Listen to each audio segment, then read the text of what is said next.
What's up, guys? It's Inoru, and I've got a lot to talk about in this commentary, so I'm pretty much going to jump straight into it.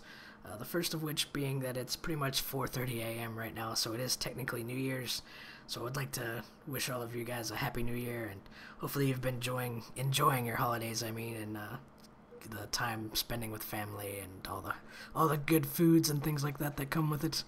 I myself haven't had that great of a holiday, but I've already done a video on that, so there's no real point to me going over all that stuff again. But if you have missed that video that I did like Monday, there'll be a description or a link in the description or an annotation, something like that, just in case any of you missed it. But other than that, I would like to say thank you to you guys, because I've only been doing this commentary thing for about 7 months, and in that time I have amassed about, I think, 150 subscribers exactly, and over 10,000 video views. So like I said, I would like to thank you guys for the support, the views, the likes, the comments, things like that, especially to Paul, who gave me like some tips and things, and some advice. But generally just thank all of you guys, and hopefully I'll be around for this whole entire next year. There might be a point where I may have to take some time off to like have a surgery done or something like that. It's not really set in stone yet, I'm not really sure, but hopefully I'll be able to put up content all year, and hopefully I'll still be around when Halo 4 releases to be doing content for that game as well, because I want to do the YouTube thing as long as I pretty much can. But apart from that, there was a tiny little topic I wanted to get out of the way before the major ones, and that was, I'm thinking about branching out into other games a little bit. That doesn't mean I'm stopping Halo. This channel is basically a Halo channel, and even if I branched out, it would still be like 80% of the uploads or more would be Halo. But once you've put as much time in as I have in terms of gameplay and doing the videos and rendering and the commentary and all that type of stuff, it gets kind of old just doing the one game. So I'm just thinking about branching out a little bit. I don't know exactly what it would be, but like I said, Halo will still be the main thing. My main genres are FPS and RPG, but I already said like 2 or 3 months ago that there would be no Modern Warfare 3 on this channel, so you don't have to worry about that. But I'm just throwing that out there, so in case you guys see something other than Halo up on my channel in the next couple weeks or so, it's just some experimenting to see how you guys like other content. If you do want to see other content, I guess you could sort of leave like your opinions or what you would like to see in the comments, and I'll consider them, as long as they're feasible. Don't be like, do an entire like complete let's play of Skyrim doing 100% of everything there is to do in the game. Yeah, that's not possible.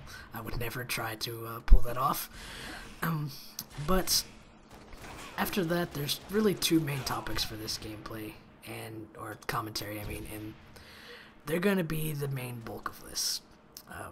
Wednesday, I put out that video of the Battle Canyon destruction or whatever, and I said that there were 2 opinions that I'd kind of like to express in my videos, one of which being my overall opinion on Reach as a game, and my opinion on the state of the Halo community and how it can be fixed or made better. First off, my opinion on the game, I think might be a little controversial at first, but give me some time to explain myself. And that guy had a bad day. He just got sniped off of the lift while he had rockets in his hand. But he's gonna have bad day times 2. Goes for another flight, and he gets picked off again. Now, my opinion on Halo Reach is this. It in itself is not a bad game, but I do believe it's a bad Halo game. And I know some of you are already screaming blasphemy. How can you say that about a game that you make videos for? Just hear me out. It's not a bad game, but it's sort of a bad Halo game. What I mean by that is they changed so much with this game that it really just doesn't feel like that good, like full out Halo feeling. And I'm not opposed to change. Change is good. It's what keeps people interested, what makes people want to come back and keep playing. If there had been absolutely no change at all from Combat Evolved 10 years ago to now, Halo would have died out a long time ago. So change is good, but only when the changes that are made are good. And I don't think the changes that were made in Reach, at least most of them, I don't think they were good. And that's why I'd say it's kind of a bad Halo game, because it just doesn't have like that classic feeling at all. It's so different from all the other Halos that it's kind of like in a brand of its own. The two things that Halo are known for is the fast-paced gameplay, which they've kind of taken out by reducing the movement speed, the jump height, and all that stuff. The game's gotten a lot slower with things like the armor abilities and the bloom and all that stuff. It's basically slowed the game down tremendously. The other thing that Halo is known for is having a very, very high skill gap, to the point where a good player is, without a doubt, going to beat someone that is not of as high of a caliber. Like, a pro player should completely dominate a noob 10 times out of 10 is pretty much what Halo is known for, like the huge skill gap. They've lowered that a lot, and that has to do with Bloom, the grenades being extremely powerful, all of that. It's, like I said, it's just not a good version of a Halo game. Bungie just tried to change too much, I think. They tried to do too much with too little time. They wanted this game to be like, you know, their last hurrah, the big bang, but they kind of failed at it because I think they concentrated so much on just trying to change and put in all this stuff that they thought was cool, and any one of these changes in themselves would not have been bad. If they had only put in Bloom, if they had only put in armor abilities, you know, stuff like that, it would have been better, because like the Bloom itself, if that was all that was added to this game, they would have had a lot more time to work on perfecting it. The Bloom wouldn't be as random or anything like that. It would be much more balanced. Or if they only worked on armor abilities, the armor abilities would be a lot more balanced. Armor lock probably wouldn't be as annoying. You know, just things like that. If they'd have concentrated on one, maybe two changes rather than trying to make all the ones they did, it would have been a lot better, I think. Now, 343 is taking over, and they've done the title update, and it's a step in the right direction, but it's not completely fixed Reach. But I don't think Reach is able to be completely fixed. I would much rather them leave the game in the state that it is now and concentrate completely on Halo 4 than try to fix this game completely. I would much rather have the next game be on par with what it should be than them trying to spend all their time fixing a game that's just not really what everybody's come to know from a Halo game. Like I said, the two biggest sins this game commits against what is considered a classic Halo is the speed of it, which is slowed significantly, by stuff like armor lock. People do it when they're one shot, buys another 6-7 seconds of that, and you know, somebody does that 5, 6, 7, 8 times or more a game. That slows stuff down a lot. Team Slayer especially is usually a very fast game type in Halo games, but it's not in Reach. I've had Team Slayer games on certain maps go 15 minutes, like the entire time limit. But the other biggest one, and I think this is the bigger one over the speed issue, is the skill gap that has been significantly lowered. Bloom itself, like I said, would have been a good change, because what they tried to do is they tried to make the skill gap maybe even bigger than it already was with, say, Halo 3 or Halo 2. The whole goal with the Bloom was to make it so that a person that times their shots perfectly, that paces at the perfect, that shoots at the perfect speed for whatever situation, should always come out over somebody who just spams the trigger. And that doesn't really happen in Reach, or at least not in the stock version. In the stock version of Reach, somebody who paced their shots may win out maybe 8 times out of 10 versus somebody who spams, but there's that certain luck factor that they added into the game by putting in Bloom, where that 2 times out of the 10, that guy is going to get lucky and get a kill that he should not have earned. That's a very big sin for any video game, I think, and especially Halo, is to take deaths that you really didn't earn, that you had no control over. Deaths that you should not have taken, basically. And that's pretty much what Bloom did. Like I said, it got a little bit better with the title update. Reducing the Bloom allowed people that pace to shoot a little bit faster to be more on par with the people that spam. But it'll never be completely fixed. But like I said, my overall opinion is I would rather Reach stay how it is now, and then them move on to Halo 4 and make sure that that's the best game that it can be. As far as my opinions on the community, I think the Halo community is dying. Some people may disagree, but the numbers on Reach right now are the numbers of people playing Halo 3 at the end of its life cycle. At the 3.5 years or whatever it was for the Halo 3 life cycle is how much people are playing now just a year after release. Now, a big part of that is losing a lot of the veteran players that have been around like me for 10 years, or people that joined in Halo 2, just previous people that have played for a very long time. A lot of them left because the game was so much different, and it doesn't exactly feel like Halo. It almost feels like a cheap knockoff. Like at least the original stock version of Reach almost feels like a cheap knockoff of a Halo game, and that's why a lot of the veterans left. But we also missed an opportunity at the beginning of Reach's release. Even if the veterans were going to leave, we missed the opportunity to pull in the new players. And I remember after the midnight release for Reach coming home, and then even still at like 2, 3 in the morning, there was over 1 million people playing. And I know that at least probably 30 to 40% of those people were new players. Coming from Call of Duty, Battlefield, just whatever other genre. We missed the opportunity to kind of keep those players, because Halo, it's a very skill-intensive game, it's very complex, it's a lot harder, and there was pretty much no support for the new players. The pros had the advantage coming in, especially since a lot of the maps were remakes. Maps like the one you saw at the beginning here, Pinnacle, Asylum, all of those are remakes. So people that are veterans that know all that stuff had a huge advantage over the new people. The other thing that happened with the new players is there was just basically no support for them. In a game like, say, Call of Duty, for instance, there is a community built up where you can search YouTube to where you can find people that will give out tips to new players from if they've never played the game before all the way up to advanced stuff. There was nothing like that for Halo, so the people that picked it up the first time, they're coming from, say, something like Call of Duty that requires minimal skill to a game that's very complex and requires a lot of individual skill and team skills and things like that. And there was no source for them to go to sort of get information to help them improve. They sort of just kind of wandered out and got picked off by the veteran players while they were there, and I would say just most of them got frustrated and left because they just had no real improvement.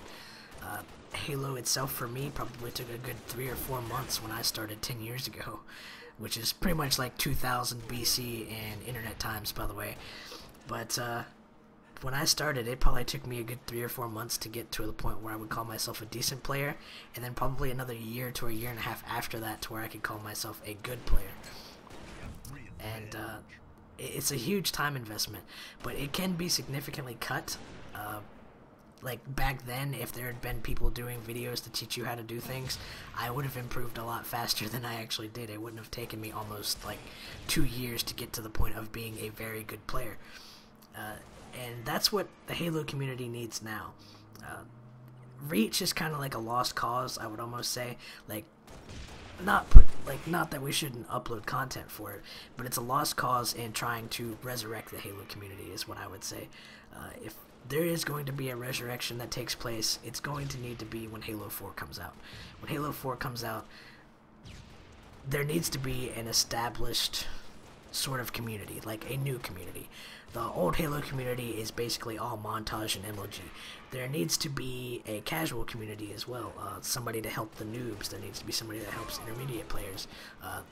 There needs to be like the Forge guys putting out content as well, like the people that are really good in Forge. They need to be pumping out content as well, so people that come over that have a creative side that are interested in stuff like Forge, they can get their tips from stuff like that. And there just generally needs to be more Halo content on YouTube. I'm in probably the smallest minority, which is the Halo commentators.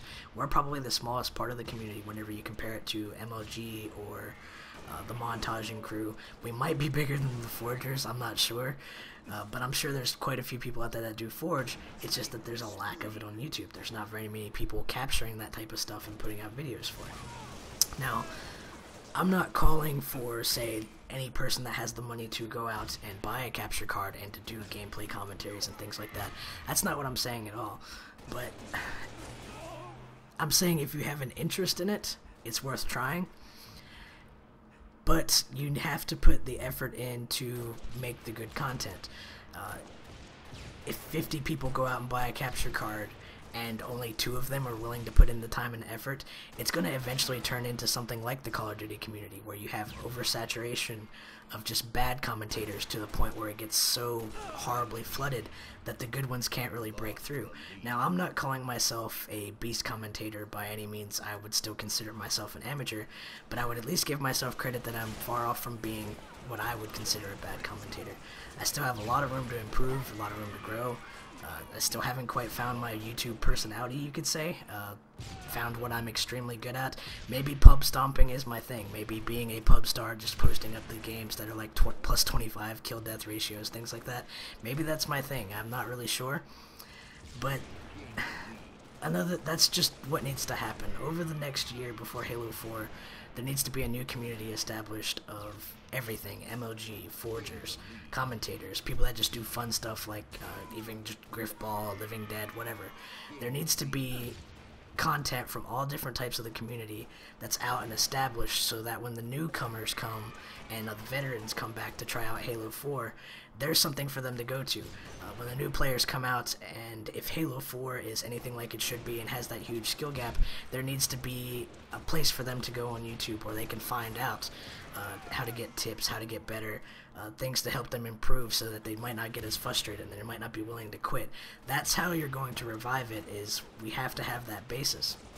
Another thing that would also bring it back, will help the most, is if we could somehow in the next year find a place for all different parts of the community to go to have common ground, sort of like how Call of Duty has Machinima. Machinima is basically Call of Duty, even though they do upload other stuff. Call of Duty is their main thing, 95% of their content, Call of Duty. But the thing that they do right is they have people that do the tips for the newbies, they have the montagers, they have the people that like to do a lot of theater work and be creative, they have the people that do things just for fun. They even have commentators that have like 2,000 subs that can't even go positive in a game. They have, everything is there, and that's sort of what we need. We need to find a way to build a community or a place to go for everybody to come and sort of put up their content, put up their opinions and things. But that's the main thing that I think is going to fix the community, is there's a lack of content, and even more so there's a lack of good content. We need a lot of people that are willing to put in the work and the time to do the commentaries, to make the montages, to do all that stuff, but to do them well. And I think that's how we're going to fix the Halo community whenever Halo 4 comes out. There needs to be just that one single basis, that the place for the newbie players to go, the places for the veteran players to go, the people that want to be creative with Forge, they need to have a place to go where they can get their tips and things like that. That's how you're going to grow the community, is just by playing content, but it has to be good content. Which brings me into my last point, that I think I can sort of be one of those guys that helps start this movement by bringing knowledge to the table, is pretty much what I can do. I've played Halo for 10 years, and I've logged hundreds and hundreds and hundreds of hours into Reach. And I know that there's still people out there that are looking to improve while playing Halo Reach, because you guys still ask me for things like weapon breakdowns and map breakdowns, and ask me my controller layout, my sensitivities and all that. You guys still do that, so that lets me know that there has to be at least some audience out there still looking for the tips and things, even though Halo Reach is over a year out from its release. So the thing that I've been rolling around in my brain and talking to a couple of people about in private messages is maybe starting a series that I would call the Halo Reach Bootcamp. And for all intents and purposes, the Halo Reach Bootcamp would be a complete guide to playing this game. Everything from beginner stuff like picking out button layouts, controller sensitivity, things like that, my own personal preferences, up to intermediate things like making a good strafe, how to stay alive, map movement, and then progress later on in the episodes to the advanced stuff like complete map breakdowns, complete weapon breakdowns, how to effectively use pretty much every weapon that I find useful in this game. And it would be a huge time investment, On my part, it would take a lot of effort, because a series that has everything broken down like what I'm thinking could easily be like 30 to 40 parts long. So my question to you guys is, do you think it's worth it for me to put in that much time and effort to do this for a game that's this old, when we really only have a year left with this game, most likely before Halo 4? And if you do want to see it, to what extent? Because it could run 30 to 40 episodes, but if you guys find some of the stuff is not needed, like the beginner stuff, like the button layouts and the sensitivity information and all that other beginner stuff, I can cut out certain parts and only do what you guys think are necessary. So that's pretty much like my twofold question is, do you guys think I should do it, and why? And then what do you want to get out of it if I were to do it, is basically, I guess, the best question I can ask.